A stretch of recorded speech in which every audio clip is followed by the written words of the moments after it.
नमस्कार दोस्तों, मैं हूं सतबीर और आप देखना शुरू कर चुके हैं मदरमाड़ी। दोस्तों, आज की वीडियो में हम बताने वाले हैं जो लोग पेंशन धारक हैं, पेंशन ले रहे हैं, चाहे वो विकलांग पेंशन हो, 60 साल पेंशन हो या विधवा पेंशन, उन सभी की सरकार के द्वारा ई-केवाईसी की मांग की गई है। तो ई-केवाईसी होनी है और वो ई-केवाईसी फिंगर के द्वारा होगी, यानी बायोमेट्रिक ई-केवाईसी होगी। तो आज की वीडियो में हम यही बताने वाले हैं कि वही ई-केवाईसी की जो प्रोसेस है पूरी तरीके से कैसे होगी। तो वीडियो में जुड़े रहिए, वीडियो को पूरा देखिए। अगर वीडियो को आप बीच में स्किप करते हैं तो आपको बिल्कुल समझ में नहीं आएगी। इससे अच्छा है आप वीडियो ना देखें। आप सब्सक्राइब पहले से होंगे ही, नहीं है तो सब्सक्राइब कर लीजिए ताकि हम आपके लिए बहुत अच्छी अच्छी वीडियो बना सकें और आपके लिए सभी नई योजनाएं और सभी सरकारी नौकरियों के आवेदन के फॉर्म आपको आसानी से सिखा सकें। ठीक है, तो चलते हैं दोस्तों कंप्यूटर की स्क्रीन की ओर और आपको बताते हैं बड़े ही आसान प्रोसेस से ई-केवाईसी।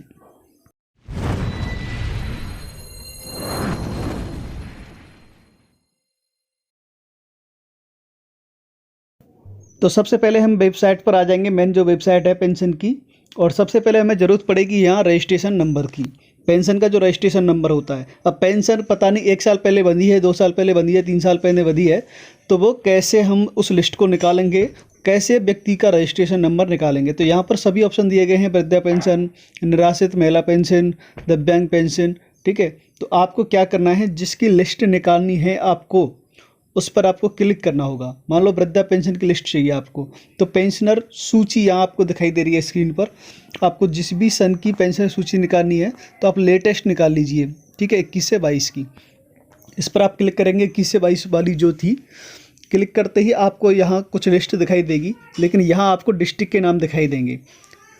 ठीक है, आपको पूरे उत्तर प्रदेश के जितने भी ज़िले हैं यहाँ पर नाम आपको दिखाई देंगे। आप जिस भी ज़िले में आते हैं उस ज़िले पर आपको क्लिक करना होगा। ठीक है, सभी ज़िले यहाँ पर हैं यहाँ पर सारी डिटेल दिखाई जा रही है। Q1, Q2, Q3, Q4, यानी चारों क्वार्टर्स में कितनी कितनी धनराशि दी जाती है और कितने कितने पेंशन्स हैं। ठीक है, तो सारी चीज़ें यहाँ बताई गई हैं। तो आपको क्या करना है, किसी एक ज़िले पर जो आप देखना चाहते हैं, जो आपका खुद का ज़िला है, जिस ज़िले के अंदर आपकी तहसील ब्लॉक पड़ेंगे, जिस ज़िले के अंदर आपका गांव पड़ेगा, उस ज़िले पर आप यहाँ 75 ज़िले दिखाए गए हैं, देखिए। ठीक है, उस ज़िले पर आपको क्लिक करना है जो आपका ज़िला है। ठीक है, और ध्यान रहे ये केवाईसी केवल उत्तर प्रदेश के लिए ही है। तो केवल उत्तर प्रदेश के लोग ही ये केवाईसी कराएंगे। केवाईसी कराने के लिए आधार कार्ड, पासबुक लाना अनिवार्य है। तो आप ज़िले पर क्लिक करोगे, ज़िले पर क्लिक करते ही आपके पास ये लिस्ट आ जाएगी। ये लिस्ट में आपको विकास खंड दिखाई देंगे, यानी आपका जो विकास खंड है वो यहाँ पर दिखाई देगा। ठीक है, तो आपको देखना है आपका विकास खंड कौन सा है। आप चुन सकते हैं अपना विकास खंड। आप अपने विकास खंड पर क्लिक करेंगे तो गांव तक पहुंचने के लिए हमें अपने विकास खंड को क्लिक कर लेना है। और ये गाँव की जिस भी विकास खंड पर आपने क्लिक किया है वहाँ पूरे गाँव की लिस्ट खुल गई है। जितने गांव हैं उसमें सभी गांव दिखाई देंगे आपको, और आपको अपने गांव की देखनी है। अपने गांव पर क्लिक करके देखेंगे तो आपको इस तरीके से दिखाई देगी। ठीक है, इस गांव में वामन पेंशन है, इस तरीके से आपको दिखाई देगी। ठीक है, और ये जो वामन शब्द यहाँ अंक जो लिखा हुआ है, इस पर आप क्लिक करके देखोगे तो उन व्यक्तियों के नाम दिखाई देंगे जो पेंशन धारक हैं। ठीक है, यहाँ दिखाया जा रहा है जनपद बाराबंकी और विकास खंड रामनगर, ग्राम पंचायत बुढ़ेरा। ठीक है, यहाँ पर क्लिक करते ही आपको पूरे गांव के लोगों के नाम दिखाई देने लगे हैं। और सबसे पहले जो दिखाई दे रहा है वही पेंशन का नंबर है, वही रजिस्ट्रेशन संख्या है। ठीक है, सबसे पहले जो दिखाई दे रही है। तो आपको क्या करना है कि मान लो आपका जनसेवा केंद्र है, आपको इसकी बना लेनी है PDF। Ctrl+P करके इसको PDF में सेव कर लेना है विलेज वाइज। मान लो आपका जनसेवा केंद्र एक ऐसी जगह पर है जहाँ पर 10 से 20 गांव आते हैं, तो आपके अपने आसपास के सभी 20 गांवों की PDF बना के पहले ही रख लेनी है, ताकि आपको बार बार ढूंढना ना पड़े। और तब आपके पास जब कस्टमर आता है तो आपको सर्च करके उस PDF में से उसका पेंशन नंबर 1 सेकंड के अंदर निकाल लोगे आप, और उसकी KYC आसानी से कर पाओगे। तो यहाँ तक हम सीखे कि पेंशन नंबर कैसे ढूंढना है, यानी पेंशन का जो रजिस्ट्रेशन नंबर है वो कैसे ढूंढना है। अब हम बताते हैं आपको KYC करनी कैसे है। ठीक है, इस तरीके से PDF बन जाएगी, PDF में हो जाएगा ये सेव। ठीक है, लिस्ट सेव होने के बाद अपने कंप्यूटर में एक फ़ोल्डर बना लीजिए पेंशन KYC के नाम से, और ऑल विलेज लिख दीजिए वहाँ पर, और ये इस तरह से सेव कर लीजिए। बहुत ही अच्छा रहेगा और आपका समय बचेगा। ठीक है, तो अब जानते हैं KYC करनी कैसे है। KYC के लिए पुनः आप होम पेज पर आ जाएंगे। ठीक है, ये होम पेज है और यहाँ पर आपको जिसकी भी KYC करनी है, मान लो आपको वृद्धा पेंशन की करनी है, निराश्रित महिला पेंशन की करनी है, या फिर दिव्यांग पेंशन की करनी है। निराश्रित महिला पेंशन जो है वो ही विधवा पेंशन है, ध्यान रहे, इसमें कन्फ्यूजन ना हो। ठीक है, वृद्धा पेंशन जो है वही 60 साल पेंशन है, इसमें भी कन्फ्यूजन ना हो। दिव्यांग पेंशन जहाँ लिखा हुआ है वही विकलांग पेंशन है। ठीक है, इसमें भी कन्फ्यूजन ना हो। तो यहाँ पर ये जो लाइन दिखाई दे रही है आपको वाइट कलर की, जिसमें रेड कलर से लिखा है, तो इस पर आपको क्लिक करना है। जहाँ लिखा है पुराने आवेदक पोर्टल पर अपना मोबाइल नंबर रजिस्टर करते हुए स्वयं अपनी KYC करें। इस पर जैसे ही आप क्लिक करोगे इस तरीके से खुल जाएगा। ठीक है, अब यहाँ पूछ रहा है वो पंजीकृत आवेदनकर्ता लॉगिन। ठीक है, इस पर सबसे पहले आपको पेंशन को चुनना होगा, किस पेंशन की आप KYC कर रहे हो।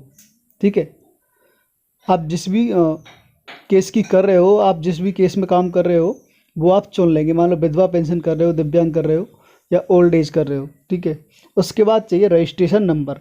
अब अगर आपके पास रजिस्ट्रेशन नंबर नहीं है तो रजिस्ट्रेशन नंबर का प्रोसेस मैंने आपको पहले ही बता दिया है। ठीक है, तो रजिस्ट्रेशन नंबर वहाँ लिस्ट से PDF से आप निकाल लोगे और यहाँ पर डाल दोगे। उसके बाद पूछेगा ये रजिस्टर्ड मोबाइल नंबर। उसके बाद पूछेगा registered mobile number. Mobile number पहले से रजिस्टर्ड नहीं है या ध्यान नहीं है, नंबर खो गया है, तो आपको सबसे नीचे वाले कॉलम पर क्लिक करना है जहाँ लिखा है पहले से रजिस्ट्रेशन आवेदक, यहाँ पर क्लिक करें। ठीक है, इस पर आप क्लिक करोगे तो ये वाला ऑप्शन खुल जाएगा, पहले से रजिस्टर्ड आवेदक की। ठीक है, अब यहाँ क्या करना है, आपको स्कीम चुनना है, कौन सी पेंशन है आपकी। उसके बाद आपको ना बैंक अकाउंट नंबर डालना है, मोबाइल नंबर डालना है।